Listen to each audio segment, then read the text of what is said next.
Hello everyone, welcome to my channel. कैसे हैं आप सब लोग। आज की जो वीडियो है ना वो बहुत इंपॉर्टेंट होने वाली है। ध्यान से सुनना कि अगर आप भी ऐसा महसूस करते हो कि आप सब चीज़ अप्लाई कर रहे हो, और उसके बाद कहीं ना कहीं आप उदास हो जाते हो या कोई चीज़ आपको परेशान करती है, यानी कहीं ना कहीं आपकी वो एनर्जी होती है वो ब्लॉक हो जाती है, तो उसको अनब्लॉक कैसे करें। अगर आप इस ट्रिक को करते हो जो मैंने अप्लाई किया, खुद पे अप्लाई किया और मुझे इसके बेस्ट रिजल्ट मिले, तो आपके लाइफ से जो सारा डर है, सारा गुस्सा है, नफ़रत है, नेगेटिव सोच आपके अंदर से आती है, कोई चीज़ ऐसी होती है जो आपको बहुत ज़्यादा परेशान करती है, कुछ पास्ट की ऐसी चीज़ें होती है जिससे आप बाहर नहीं निकल पाते हो, बीच बीच में आप कभी दिन भर में डाउन हो जाते हो, उदास फील करते हो, या लोगों की बात आपको हर्ट कर जाती है, लोगों ने कुछ बोला तो आपने उस पर गुस्सा किया या आप परेशान हो गए। तो देखो, ये जो छोटी छोटी चीज़ें होती हैं ना, इसी का हमें ख्याल रखना पड़ता है, क्योंकि यहीं पर हमारी एनर्जी फंसी हुई होती है। तो मैंने सेम यही चीज़ किया था। देखो, पता बहुत सारी चीज़ें होती है, लेकिन कई बार जब दिमाग शांत नहीं होता है, डिस्टर्ब होता है, तो हमें वो सल्यूशन भी नहीं मिलता है। तो कुछ मेरे साथ भी ऐसा हुआ था। जैसे कि हमारे गांव में कुछ एक ऐसी घटना हो गई थी किसी व्यक्ति के साथ, कम उम्र में। मैं आप मेरी बातों से आप समझ जाना, क्योंकि मैं उसका नाम नहीं लेना चाहूँगी, ठीक है।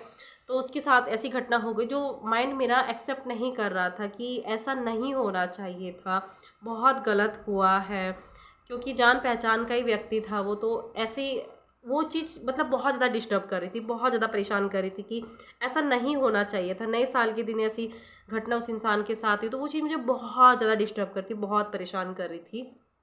तो उसके बाद मैंने कहा, भाई रीमा, ऐसा नहीं चलेगा, तुम अपनी एनर्जी को, अपनी वाइब्रेशन को इस तरह से ख़राब नहीं कर सकती हो, क्योंकि मैं जो वाइब्रेशन है मैं उसको अपने बच्चों की तरह रखती हूँ, क्योंकि मुझे पता है कि वाइब्रेशन अगर हम अच्छा फील करेंगे तो अच्छा लाइफ में आएगा, अगर बुरा फील करेंगे तो बुरा लाइफ में आएगा। तो उसके बाद मैंने मुझे एक थॉट्स आई कि मुझे इस तरह का करना चाहिए, जिससे मैं बहुत इजीली बाहर निकली और मुझे बहुत अच्छा फील हुआ। ऐसे लगा कि वो चीज़ गायब सी हो गई। जिस चीज़ ने माइंड को बहुत डिस्टर्ब कर रखा था ना, बहुत परेशान कर रखा था, वो एकदम से गायब सा हो गया। ऐसा लगा कि अब कुछ हुआ ही नहीं है, कोई ऐसी चीज़ हुई नहीं है। तो आप भी इसको करके देखो, ठीक है। जैसे कि हम जो है ना, हमारा जो ये मन है एक खुली किताब है, खुली किताब है, यानी कि एक कोरा कागज है, और इस पे लोगों द्वारा, परिस्थितियों द्वारा, हमारे आसपास के माहौल द्वारा या हमारी ही नेगेटिव सेल्फ टॉक के द्वारा वो शब्द छपे हुए हैं जो अब हमारी लाइफ में घट रहा है। जैसे कि हम बचपन में जब हम छोटे थे, ठीक है, बचपन में सभी छोटे ही होते हैं, तो जब हमने जन्म लिया तो हमें कुछ नहीं पता था। हम मतलब बिल्कुल एक कोरा कागज, जो कुछ नहीं जानता था, बस हंसना आता था, रोना आता था, इतना ही आता था। जैसे जैसे धीरे धीरे और बड़े हुए, फिर हमने जाना है हमारे मम्मी हैं, पापा हैं। उसके बाद थोड़ा और बड़े हुए, हमने जाना कि हम स्कूल गए। उसके बाद हमें A for apple, B for ball, C for cat होता है, ये सारी चीज़ें हमने जानी। फिर धीरे धीरे और बड़े हुए, हमने जाना कि हाँ, ये साइकिल है, ये स्कूटर है, ये गाड़ी है, यहाँ पर शॉप है, यहाँ पर खाने की चीज़ें मिलती हैं। तो ऐसे हमने चीज़ों को जाना, ठीक है। तो जैसे जैसे हम धीरे धीरे बड़े हुए, हमारे आसपास के माहौल ने, हमारे आसपास की चीज़ों ने, हमारे आसपास के लोगों ने, उस परिस्थितियों ने हमारे अंदर की वो चीज़ों को मतलब एक तरह से करो कहो तो वो प्रोग्राम कर दिया है। तो कई बार ऐसा भी होता है ना कि आपके अंदर वो बहुत सारी चीज़ें चल रही हैं पास्ट की, कुछ अभी आपकी लाइफ में जो चीज़ें घट रही हैं, कुछ ऐसा आपकी लाइफ में होता है जहाँ पर आप मतलब बहुत ज़्यादा डिस्टर्ब कर रहे हो, परेशान कर रहे हो, तो वहाँ पर आपकी एनर्जी उस चीज़ में लग जाती है, और आप चाहकर भी उस चीज़ से बाहर नहीं निकल पाते हो, क्योंकि कहीं ना कहीं आपकी एनर्जी स्टक हो जाती है वहाँ पर। तो इसको अनब्लॉक कैसे करें, इस चीज़ से बाहर कैसे निकलें, क्योंकि जो आपके अंदर का जो कचरा है ना, उस कचरे को आपको बाहर निकालना पड़ेगा। आपके अंदर का डर, नेगेटिव चीज़ें, नेगेटिव थॉट्स, नेगेटिव जो प्रोग्रामिंग हो रखी है, उस सारी चीज़ों को आपको बाहर निकालना पड़ेगा, तभी आपकी लाइफ में, तभी आप अपने अंदर नई चीज़ों को ले पाएंगे, तभी आप अपनी लाइफ में नई चीज़ों को कर पाएंगे। जैसे कि होता है ना कि खाना बड़ा स्वादिष्ट बनाया है, ठीक है, और उसको अगर एक ही थाली में चावल भी है, एक ही थाली में दाल भी है, सब्जी भी है, चटनी भी है, रायता भी है, हलवा भी है, पूरी भी है, रसगुल्ले भी हैं, तो खाने में मज़ा नहीं आएगा, देखने में भी मज़ा नहीं आएगा, ठीक है। अगर उस खाने को अलग अलग बर्तन में परोसा जाएगा, एक में दाल है, एक में सब्जी है, रोटी है, पूरी है, हलवा है, चावल है, तो खाने में बड़ा टेस्टी होगा और अच्छा भी लगेगा। चाहे हमें भूख ना भी हो फिर भी हमारे खाने का मन करेगा, ठीक है। तो सेम उसी तरह से है कि आपको अपने अंदर के कचरे को बाहर निकालना पड़ेगा, तभी आपकी लाइफ में नई चीज़ें, नई अपॉर्चुनिटी चीज़ें आएंगी। तो मैंने उसके बाद क्या किया, मैंने जो चीज़ मुझे बहुत ज़्यादा परेशान कर रही थी, जो चीज़ आपको बहुत ज़्यादा परेशान कर रही है, आपकी लाइफ से रिलेटेड कुछ भी हो सकता है, कुछ भी, अगर अभी जस्ट अभी आपके साथ कुछ ऐसी चीज़ें हुई है जो आपको परेशान कर रही है, तो उसको आपको क्या करना है, पेंसिल लो और एक कॉपी लो, पेपर, और उसमें आपको उस चीज़ को लिख देना है।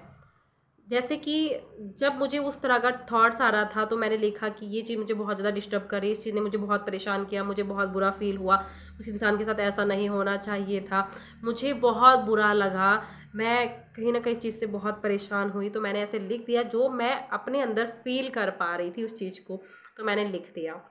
और उसके बाद मैंने पेंसिल से ही ऐसे काट दिया उसको, ऐसे ऐसे ऐसे, क्योंकि वो लाइफ में नहीं चाहिए, उसको लाइफ से बाहर निकालना है। तो उसको पेंसिल से ही काट के और उसको जला दिया। और जिस तरह से मैंने उसको जलाया कि मेरी लाइफ से निकल चुका है, इसको मैंने जलाया, जब जब वो जैसे जैसे जल रहा था तो मैं फील कर रही थी कि मेरे अंदर जो वो चीज़ जो परेशान कर रही थी मुझे, वो भी जल रही है, वो भी रिमूव होगी, ख़त्म होगी, निकल गई है, बाहर निकल गई, बाहर निकल। और सच्ची बताऊँ, ट्रस्ट में इतना हल्का फील हुआ, इतना अच्छा महसूस हुआ मुझे कि जैसे कुछ हुआ ही नहीं, जैसे कोई चीज़ परेशान कर ही नहीं रही थी। तो ये सारी चीज़ें आप भी करो, ठीक है। और उसके बाद मैंने होपोनोपोनो प्रेयर किया, क्योंकि जो नेगेटिव जो एनर्जी होती है वो होपोनोपोनो बहुत मैजिकली तरह से काम करता है। आपकी लाइफ में जो चीज़ आपको परेशान कर रही है ना, उसको अपने सर पर ज़्यादा हावी मत होने दो। अगर एक बार आपने उसमें बहुत ज़्यादा एनर्जी लगा दी तो वो लाइफ में घट जाती है। इसीलिए उस चीज़ को, उस एनर्जी को वहीं पर काटनी होती है।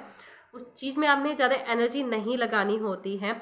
तो उसको ऐसे लिख कर, ठीक है, आपने लिखना है उसको और उसको जला देना है। और उसके बाद जलने के बाद आपको बहुत अच्छे से होपोनोपोनो प्रेयर करनी है खुद के लिए कि आई एम सॉरी रीमा, ये जो थॉट्स आया था, मुझे नहीं पता ये थॉट्स कैसे आया, मैंने इस तरह का फील क्यों किया, मुझे नहीं पता, मैं इसके लिए माफ़ी मांगती हूँ, मैंने खुद को डिस्टर्ब किया, इसके लिए I am sorry, please forgive me, thank you, I love you. इस तरह से आपको होपोनोपोनो प्रेयर करना है, ठीक है, जिससे आपको बहुत अच्छा फील हो, हल्का फील हो, एकदम रिलैक्स फील हो और आपको बहुत अच्छा लगता है इसको करने के बाद, ठीक है। आप ऐसे ही करते रहो आप, और आप देखो कि आप ना अलाइनमेंट की प्रोसेस में आने लग गए हो, अलाइनमेंट में पहुंचने लग गए हो। कोई भी चीज़ आपको परेशान किया, आपने लिख दिया, जला दिया, होपोनोपोनो कर दिया, लिखो, जलाओ और होपोनोपोनो करो और देखो मैजिक, ठीक है। सो मिलते हैं अगले नेक्स्ट वीडियो में, तब तक के लिए thank you so much, God bless you, Radhe Radhe, love you all.